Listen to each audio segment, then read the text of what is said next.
একটা সময় টেলিভিশনের পর্দায় মহালয়ায় দুর্গা রূপে দেখা যেত দেবশ্রী রায়কে। এখন সময়ের সঙ্গে সঙ্গে মহালয়ায় বদলেছে দুর্গা রূপ, বদলেছে মুখও।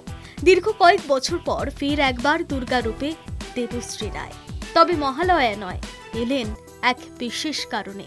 শাড়ু মেয়েদের পাশে দাঁড়াতে সম্প্রতি এক অনুষ্ঠানের আয়োজন করেছিলেন দেবশ্রী রায়।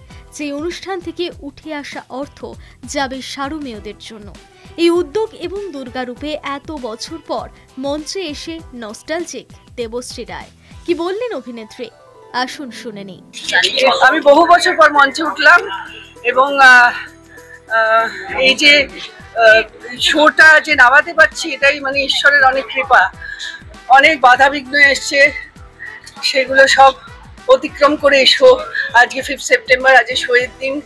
আমি এখনো প্রার্থনা করছি যেন শোটা খুব ভালোভাবে সুন্দরভাবে উতরে যায়।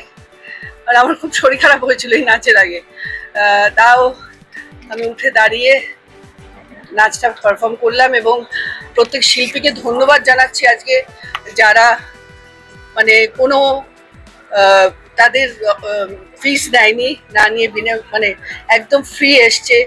শুনেই যে আমি যে কজটা করছি ওদের পাশে আমরা যে শাড়ু মেয়েদের জন্য করছি। অনেক এখানে শিল্পী আছে যারা সবাই অ্যানিমাল লাভার। এক কথা বলেছে, দিদি নিশ্চয়ই তোমার শোতে আসবো এবং আমরা পারফর্ম করবো। আমি কৃতজ্ঞ প্রত্যেক শিল্পীকে যে বা যারা এসে এখানে অনুষ্ঠান পরিবেশন করবেন।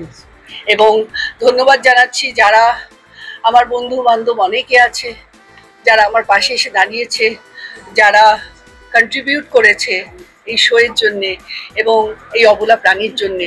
প্রত্যেক বন্ধু বান্ধবকে আমার অনেকে শুভাকাঙ্ক্ষী পাশে এসে দাঁড়িয়েছে, তাদেরও ধন্যবাদ জানাচ্ছি যেভাবে আমার পাশে থেকে এই আজকের এই শোটা আমরা করছি। দিদি অনেক কিছু মানে পুরোটা অর্গানাইজ করার পাশাপাশি নিজের শো করা, নিজের এটা কতটা চাপের? একটু এটা চাপের মানে এটা ডিমান্ড ছিল আমার মেম্বারের যে তোমায় নাচতে হবে। আমি দেখলাম আমি শোটা নামাবো না নাচবো না কি করবো বুঝতে পারছিলাম না, কিন্তু ওদের মানে বায়নায় অনুরোধে আমি আজকে কার্টেন রেজার্টটা করলাম।